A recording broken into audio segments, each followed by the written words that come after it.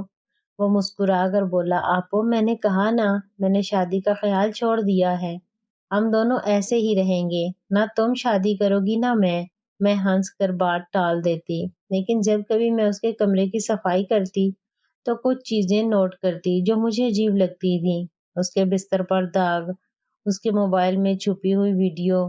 میں سمجھتی تھی کہ وہ 21 سال کا کنوارا نوجوان ہے، یہ سب فطری ہے، لیکن ان چیزوں کو دیکھ کر مجھے اپنے شوہر کامران کی یادیں تازہ ہو جاتی، وہ غربت کے لمحے جن سے میں 6 سال سے محروم تھی۔ میں خود کو روک نہیں پاتی اور کبھی کبھی گھنٹوں اپنے کمرے میں بند ہو کر وہ ویڈیوز دیکھتی رہتی۔ ایک رات ہم دونوں دیر تک جاگ رہے تھے، ٹی وی پر ایک فلم چل رہی تھی جس میں کچھ رومانوی منظر تھے، میری توجہ انہی پر مرکوز تھی، اور نہ جانے کیوں مجھے ایک عجیب سی گرمی محسوس ہو رہی تھی۔ میں نے خود کو سنبھالا اور ایسا ظاہر کیا جیسے مجھے کچھ سمجھ نہ آیا۔ میں نے کہا، میں سونے جا رہی ہوں رضوان، تمہیں بھی سو جانا چاہیے، کل جلدی اٹھنا ہے۔ رضوان نے مسکرا کر کہا، ٹھیک ہے آپو، تم جاؤ، میں تھوڑی دیر اور فلم دیکھ کر آتا ہوں۔ میں اپنے کمرے کی طرف چلی گئی، لیکن میرے ذہن میں عجیب خیالات گردش کر رہے تھے۔ مجھے نیند نہیں آ رہی تھی۔ بستر پر کروٹیں بدلتے ہوئے میں نے موبائل اٹھایا اور سکرول کرنے لگی۔ اچانک گلا خشک محسوس ہوا، مجھے پیاس لگی تھی۔ میں آہستہ سے اٹھی اور پانی پینے کے لیے کچن کی طرف بڑھنے لگی۔ راہداری سے گزرتے ہوئے میں نے دیکھا کہ رضوان کے کمرے سے روشنی آ رہی تھی۔ میں نے دل میں سوچا، یہ ابھی تک جاگ رہا ہے۔ رضوان کی عادت تھی لائٹ جلا کر سونے کی اور پھر بجلی کے بل پر شکایت کرنے کی۔ میں نے سوچا لائٹ بند کر دوں۔ جب میں اس کے کمرے کے پاس پہنچی تو دروازہ تھوڑا سا کھلا ہوا تھا۔ میں بغیر آواز کیے جھانکنے لگی اور جو دیکھا اس سے میرے ہوش اڑ گئے۔ رضوان اپنے موبائل پر میری تصویر کو بڑا کر کے دیکھ رہا تھا، وہ عید والی تصویر جس میں لال ساڑی میں تھی، جس کا بلاؤز تھوڑا ڈیپ گلا تھا، اور وہ کچھ ایسا کر رہا تھا جسے دیکھ کر میرا چہرہ شرم سے سرخ ہو گیا۔ میرا دل تیزی سے دھڑکنے لگا۔ میں وہیں کھڑی رہ گئی، نہ اندر جا پا رہی تھی نہ واپس جا رہی تھی۔ میرے ذہن میں خیالات کا طوفان اٹھا، غصہ، خوف اور کچھ اور جسے میں نام نہیں دے سکتی تھی۔ شاید ایک عجیب سی خوشی کہ کوئی مجھے اس طرح چاہتا ہے، 5 سال بعد کوئی مجھے ایک عورت کے طور پر دیکھ رہا ہے۔ میرے اندر کی بھوکی عورت باہر نکلنے کو تڑپ رہی تھی۔ میں نے ہمت کی اور دروازہ دھکا دے کر کھول دیا۔ رضوان، یہ کیا کر رہے ہو تم؟ میری آواز کانپ رہی تھی۔ وہ چونک گیا، جلدی سے خود کو کمبل میں چھپا لیا اور فون بند کر کے نظریں چراتے ہوئے بولا، کچھ نہیں آپو، میں تو بس… میں نے کہا، میں نے سب دیکھ لیا ہے رضوان۔ دروازہ بند کرتے ہوئے میں نے کہا، تم میری تصویر کیوں دیکھ رہے تھے؟ وہ بھی اس طرح؟ وہ خاموش رہا، سر جھکائے۔ میرے ذہن میں عجیب خیالات آ رہے تھے۔ میں خود بھی نہیں سمجھ پا رہی تھی کہ میں کیوں اس کے قریب جا رہی ہوں۔ شاید وہ 5 سال کی تنہائی، رات کا سناٹا، یا محبت اور اپنائیت کی وہ بھوک جو میرے اندر برسوں سے تھی۔ میں نے اس کے پاس بیٹھتے ہوئے کہا، دیکھو رضوان، میں تو گھر میں ہی ہوں، تمہیں ایسا کرنے کی کیا ضرورت ہے؟ ہم دونوں ایک دوسرے کے ساتھ ہیں نا، ایک دوسرے کی امید، ایک دوسرے کی ضرورت، اس سے شاید ہماری زندگی آسان ہو جائے۔ رضوان نے پہلی بار میری آنکھوں میں دیکھا۔ اس کی آنکھوں میں تجسس، امید اور خوف سب کچھ تھا، جیسے وہ اسی لمحے کا انتظار کر رہا ہو۔ اس نے دھیمی آواز میں کہا، آپو کیا تم واقعی؟ اس کی آواز کانپ رہی تھی۔ گھر میں سناٹا تھا، بچے گہری نیند میں تھے، ماں باپ اپنے کمرے میں سو چکے تھے، اور پھر جیسے کوئی بند ٹوٹ گیا۔ رضوان نے آہستہ سے میرا ہاتھ تھاما اور اس کا لمس بجلی کی طرح میرے جسم میں دوڑ گیا۔ 5 سال کی تنہائی، تشنگی، بھوک ایک لمحے میں جاگ اٹھی۔ ہم دونوں نے ایک دوسرے کو وہ دیا جس کی ہمیں کمی تھی، محبت، قربت اور اپنائیت۔ اس رات ہم ایک دوسرے میں اس طرح کھو گئے جیسے برسوں بعد ملے ہوں۔ وہ لمحہ اتنا گہرا اور شدت سے بھرا تھا کہ میں اسے لفظوں میں بیان نہیں کر سکتی۔ اس رات کے بعد ہماری زندگی بدل گئی۔ اب ہم بھی گھر والوں کے سامنے بھائی بہن تھے، لیکن جب سب سو جاتے تو ہم وہ بن جاتے جو ہمارے دل چاہتے تھے۔ یہ سلسلہ کئی مہینوں تک چلتا رہا۔ پھر ایک صبح جب میں اپنے کمرے میں تھی، میرے پیٹ میں اچانک مروڑا اٹھا اور مجھے قے آ گئی۔ پہلے تو میں نے سوچا شاید کچھ غلط کھا لیا ہوگا، لیکن اگلے دن بھی یہی ہوا۔ میرے دل میں شک پیدا ہوا۔ میں چپکے سے گاؤں سے کچھ فاصلے پر واقع ایک قبائلی بستی میں گئی، جہاں بوڑھی مائیاں رہتی تھیں جو گاؤں کی عورتوں کے مسائل کا علاج کرتی تھیں۔ ایک بوڑھی ماں نے میرے پیٹ پر ہاتھ پھیرا، میری آنکھوں میں دیکھا اور کچھ سوال کیے، پھر آہستہ سے بولی، بیٹی ریحانہ، تمہارے پیٹ میں؟ یہ سن کر جیسے میرے سر پر آسمان ٹوٹ پڑا۔ میں سن ہو گئی، میرے کانوں میں صرف ایک ہی آواز گونج رہی تھی۔ میرا پورا جسم کانپنے لگا۔ میں نے خود کو کوسنا شروع کر دیا۔ میں نے یہ کیا کر دیا اپنے ہی بھائی کے ساتھ، اور اب یہ حال۔ گھر پہنچ کر میں سیدھا رضوان کے پاس گئی جو ابھی ابھی کام سے لوٹا تھا۔ میں نے کانپتی ہوئی آواز میں کہا، رضوان بھائی، مجھے تم سے کچھ کہنا ہے۔ کیا ہوا آپو؟ اس نے میرے چہرے کو دیکھ کر فکر مندی سے پوچھا۔ میں ہچکیاں لینے لگی اور اسے سب کچھ بتا دیا۔ رضوان کا چہرہ زرد پڑ گیا۔ رضوان نے کہا، ہم میلے کے بہانے شہر جائیں گے، وہاں کوئی ہمیں نہیں جانتا۔ اگلے دن ہم دونوں شہر گئے۔ ایک چھوٹے سے کلینک میں ڈاکٹر نے میرا معائنہ کیا اور تصدیق کر دی۔ میں نے بھاری دل کے ساتھ رضوان سے کہا، یہ ہماری غلطی کا نتیجہ ہے، ہم اسے آگے نہیں بڑھا سکتے۔ رضوان نے میرا ہاتھ تھاما اور اس بات میں سر ہلایا۔ ڈاکٹر سے مشورہ لینے کے بعد میں نے وہ قدم اٹھایا جو شاید میری زندگی کا سب سے مشکل فیصلہ تھا۔ گاؤں واپس آنے کے بعد میرا دل اور ذہن دونوں بوجھل تھے۔ میں نے رضوان سے کہا، اب ہمیں اپنی اپنی زندگی الگ کرنی ہوگی۔ میں اپنے بچے کے ساتھ کہیں دور چلی جاؤں گی اور تم اپنی زندگی شروع کرو۔ رضوان کی آنکھوں میں آنسو تھے۔ اس نے کہا، معاف کرنا اپو، میں نے تمہیں اس حال تک پہنچا دیا۔ میں نے اس کے کندھے پر ہاتھ رکھتے ہوئے کہا، نہیں رضوان، اس میں ہم دونوں کی غلطی تھی، لیکن اب ہمیں صحیح راستہ اختیار کرنا ہوگا۔ اچانک رضوان نے میرا ہاتھ پکڑ لیا اور کہا، آپو، میں تم سے کچھ پوچھنا چاہتا ہوں۔ میں نے آہستہ سے کہا، کیا؟ اس نے کہا، کیا تم میرے ساتھ چلو گی؟ تم اور بچہ، ہم سب شہر چلیں، وہاں کوئی ہمیں نہیں جانتا، ہم ساتھ رہ سکتے ہیں، کسی کو کچھ پتہ نہیں چلے گا۔ میں اس کی بات سن کر حیران رہ گئی۔ میں نے کہا، رضوان، کیا تم پاگل ہو گئے ہو؟ یہ غلط ہے۔ اس نے جذباتی ہو کر کہا، کیوں آپو؟ ہم ایک دوسرے سے محبت کرتے ہیں، ہم ساتھ خوش ہیں، بچہ بھی مجھ سے محبت کرتا ہے۔ میں نے اس کا ہاتھ جھٹک دیا اور کہا، بس کرو رضوان، ہم ایسا نہیں کر سکتے، یہ گناہ ہے، اور اگر کبھی کسی کو پتہ چل گیا تو ہم کہیں بھی چلے جائیں، ہمارا سچ ہمارے ساتھ رہے گا۔